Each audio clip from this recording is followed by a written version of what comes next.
Hey guys! So in today's video, we are going to share a story time of when we went to our friend's office building. So this is a huge building in Syracuse and there's only two tenants. Our friend who has an office on the second floor, and then there's someone on the fourth floor, the very top floor.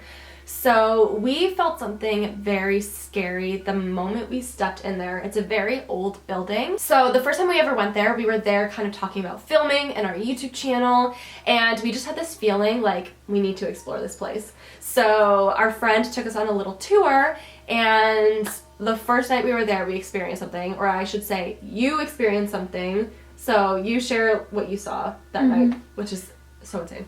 So insane. So like Chelsea was saying, there's only two tenants, which is our friend on the second floor and then someone else on the fourth floor, leaving the third floor completely clear. We decided to go up to the third floor. For whatever reason, we felt called to go to that level, and we're standing in a hallway, and Chelsea and our friend want to go into this room, and for some reason I'm like really feeling a sense like I cannot go into this room. I need to stay right where I am.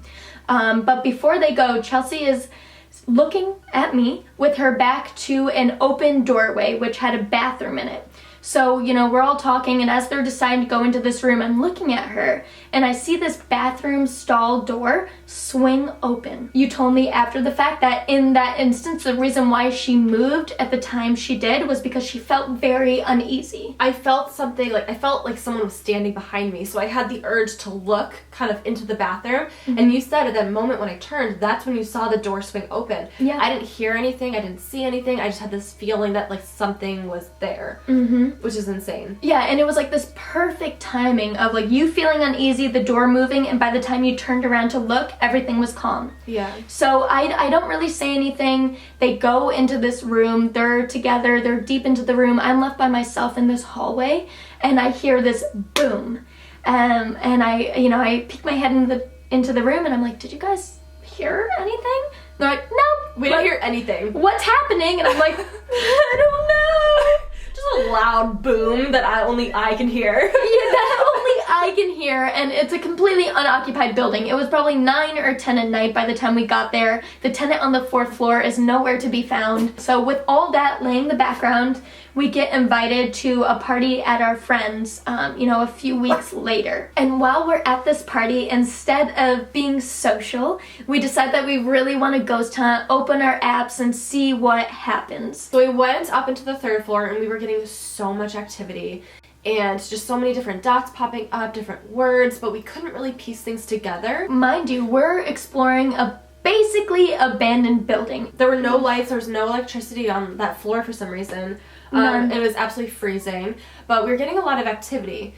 So then we decided to head it down to the basement, which our friend was way too scared. Like, he was too scared to go into the basement, but we're like, no, we feel like it's super creepy down there. We need to explore. So we head down to the basement. I was honestly terrified. Like, as soon as the doors opened, it was just like bad energy. Like, you immediately, like, it almost like flooded you as soon as the elevator doors opened. Oh my gosh, it completely engulfed you. I mean, not only the darkness, but this like palatable feeling in the air that just kind of overtook you, and we began to look at all these different rooms, and the basement is huge, and it's comprised of like this maze of rooms that really directs you towards the back corner that has no exit. Like, as soon as you're in the back, you're in the back, and you have to come through all this maze to get back out to the elevator or to emergency stairs. Yep. So this is really where things got interesting. We walk into the back, and I immediately step into what feels like a cold spot. And now this cold spot isn't just like, ooh, I'm chilly and I have goosebumps. It's noticeably cold. Something that I compare it to is when you have like a wart frozen off or something like that, and liquid nitrogen is on your skin. It is just noticeably different from the surroundings. So I step into that spot, as you'll see on our film, and I'm starting to get a little eerie feeling, and then that's when the ghost radar went off. Does anyone else feel that, or is it just me? Ooh, it's really, this is a cold spot right here. Any ghost activity? Look at all those freaking... Ooh. Okay, there's certain words we can't use with each other, like watch out. Oh my god, run. I don't like that. Okay. Oh, okay. Chelsea, we're strongest together. And you and I both had the same reaction where our stomachs like just dropped and we're like, okay, we need to go. And we like immediately started to like fling towards the elevator. Like you and I had the same exact reaction. I honestly just like felt like I needed to run. I look back on it and it's like, you know, with all these energies that's going on within this building, is it a friendly entity that's like, you guys better run because something negative is coming, or is it something malicious that is toying with us? Run, like get out of my space or something terrible is gonna happen to you.